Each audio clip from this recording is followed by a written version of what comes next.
My name is Gerald, and I am 83 years old. My knees ache when the weather turns cold. My hands shake a little when I pour my morning coffee, and I sleep on the same side of the bed I have slept on for 55 years, though the other side has been empty for most of that time. I do not say these things to invite pity. I say them because you should know who is telling this story. An old man, a tired man, a man who gave everything he had and is only now beginning to understand that giving everything does not guarantee you anything in return. His name is Daniel. He is 34 years old now, and he has his mother's eyes, though she has been gone since he was 4. Carol died of an aneurysm on a Tuesday morning, while Daniel was at nursery school learning how to finger paint a rainbow. I got the call at work. I drove to the hospital in a fog so thick I still do not know how I did not crash the car. By the time I arrived, she was already gone. I stood in a white corridor holding my car keys and could not remember how to breathe. Then I thought of Daniel at nursery school waiting for someone to pick him up, and I remembered how to breathe again, because he needed me to. That is the thing about becoming a single father that nobody tells you. Grief does not get to take its time with you. You are not allowed to fall apart completely because there is a small person who needs his dinner, needs a bath, needs someone to check under the bed for monsters, needs to be told that mommy is in heaven, and heaven is a beautiful place even when you yourself are not sure you believe it. I was 30 years old when Carol died, and I became, in the space of one phone call, both a widower and a sole parent, and I had absolutely no idea what I was doing. My own father had not been a present man. He provided financially, but emotionally he was somewhere unreachable, behind a newspaper or in front of a television, and so I had no real model for what involved fatherhood looked like. I made it up as I went along. I learned to braid hair when Daniel went through a phase of wanting it long. I attended every school play, every football match, every science fair. I learned to cook properly because I did not want my son growing up on frozen meals and takeaway. So I bought cookbooks and I practiced and I burned things and tried again. I packed his lunches with notes inside. Small notes, just little things, a joke or a drawing or just the words, "Have a good day, son," written in my terrible handwriting. We were not wealthy. I worked as a surveyor and the money was adequate but not generous. And raising a child on one income in a decent neighborhood required careful management. There were years when I wore the same coat for 4 winters, because Daniel needed new football boots and new school trousers and a class trip to France that all the other children were going on. I did not mind. I want to be honest about that. I did not sacrifice those things with resentment. I did them because he was my son, and I loved him in a way that felt bigger than my body could contain. A love that was almost frightening in its completeness. When he was 7, he had a nightmare and crawled into my bed, and I lay there in the dark listening to him breathe, and thought that whatever else became of my life, whatever else I missed or lost or never managed to achieve, this child was worth all of it. I still believe that. Even now, sitting in my armchair on a Wednesday afternoon, having learned 3 weeks ago from my neighbor's daughter that my son got married in Portugal in September, I still believe he was worth all of it, though I will admit that belief costs me more effort today than it once did. I found out the way you should never find out something like that. Margaret next door mentioned it casually while we were talking over the garden fence about the price of tomatoes. She said she had seen some photographs on the internet, that her daughter followed Daniel on some social media platform, and wasn't it wonderful, all those flowers and the setting sun over the water.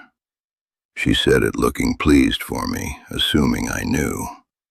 I saw the moment she realized I did not know, the way her face shifted, and I told her quickly that yes, it was a lovely do, and went back inside before she could say anything else. I sat down in this armchair and I did not move for a very long time. I tried to think of explanations. Perhaps there had been a falling out I was not aware of. But we had spoken on the phone in July, just 2 months before the wedding, and it had been perfectly ordinary. He asked how my hip was. I asked how work was going. He said things were busy. I told him I had planted runner beans. It was the kind of conversation we had been having for several years, pleasant and shallow, and somehow always leaving me with the feeling that I was missing something, that there was a version of my son I no longer had access to. But there was nothing in it that suggested I was about to be excluded from the most significant day of his life. Her name, I later gathered from Margaret's daughter, is Sophie. She is a graphic designer. She is, from what I could see in the photographs Margaret kindly pretended not to show me, a beautiful young woman with a wide smile and flowers in her hair. Daniel looks happy in the photographs. He is laughing with his head thrown back in one of them, completely unguarded. And it is the laugh I remember from when he was 10 years old, and I used to chase him around the garden pretending to be a monster. He looks wonderful.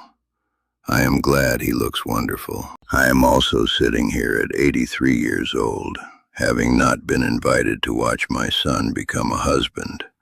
And both of these things are true simultaneously, and I do not know how to reconcile them. People will ask if we had a falling out. We did not exactly. What happened was more gradual than that, more like a tide going out than a storm. After university, he moved to London and then later to Bristol, and the visits became less frequent, then infrequent, then occasional. He came for Christmas some years and not others. He always had reasons, and the reasons were always reasonable. Work, travel, his girlfriend's family. The rhythms of a life I was not part of. I never pushed too hard because I did not want to be that father, the one who guilts and clings and makes his son feel obligated. I thought that giving him space was the generous thing. I thought space was a gift. I wonder now if I gave him so much space he simply forgot what we were to each other. Or perhaps he did not forget. Perhaps he remembered perfectly well and made a choice anyway. I do not know which of those possibilities grieves me more. I think about all the specific moments.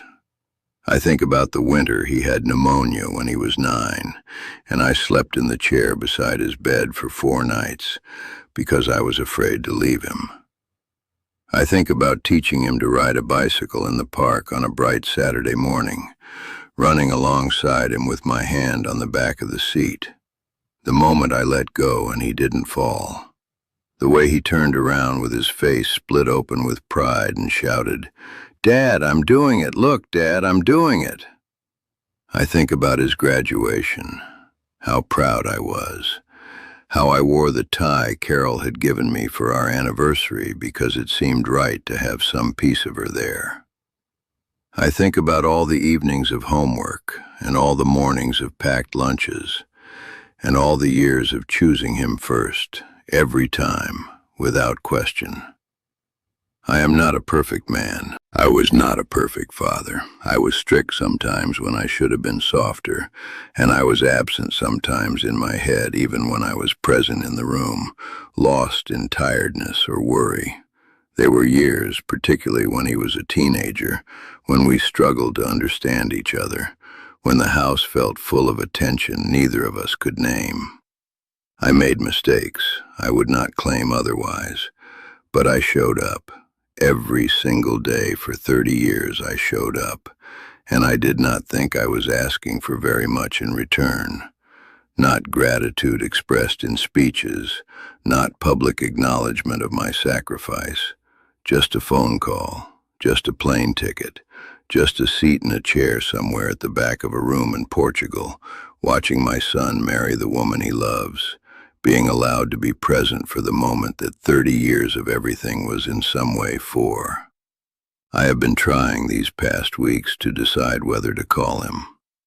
I pick up the telephone and I put it down again. What would I say? I know about the wedding. I want to say that and see what he does with it. I want to hear his voice stumble or go quiet and know that he feels something. But I am also afraid of what I might hear. I am afraid he will have a reason that sounds very rational and measured, delivered in the voice of a man who has thought this through, and that the reason will hurt more than the silence does. My doctor tells me my heart is working adequately for a man my age. He means the muscle, the pump, the biological mechanism. He does not mean the other thing. Nobody asks about the other thing. You get to 83 and people assume the other thing has become somehow less sensitive, worn down by years and loss into something more manageable. They are wrong about that. It is just as raw as it ever was. The capacity to be hurt by the people you love does not diminish with age. If anything, it sharpens, because you understand now what you did not understand when you were young, which is that time is not unlimited, and some doors, once closed, do not open again. I raised him alone for 30 years. I would do it again, every difficult, exhausting, tender minute of it, without hesitation. But I sit in this chair in the evenings, and I look at the photograph on the mantelpiece of Daniel at 7 years old, missing his front teeth, sitting on my shoulders at a seaside somewhere we drove to on a whim one August, both of us squinting into the sun and grinning. And I wonder when the boy in that photograph became a man who did not save a seat for me. And I wonder if he ever, on any evening in Portugal with his beautiful wife and the flowers and the setting sun over the water, wondered the same thing.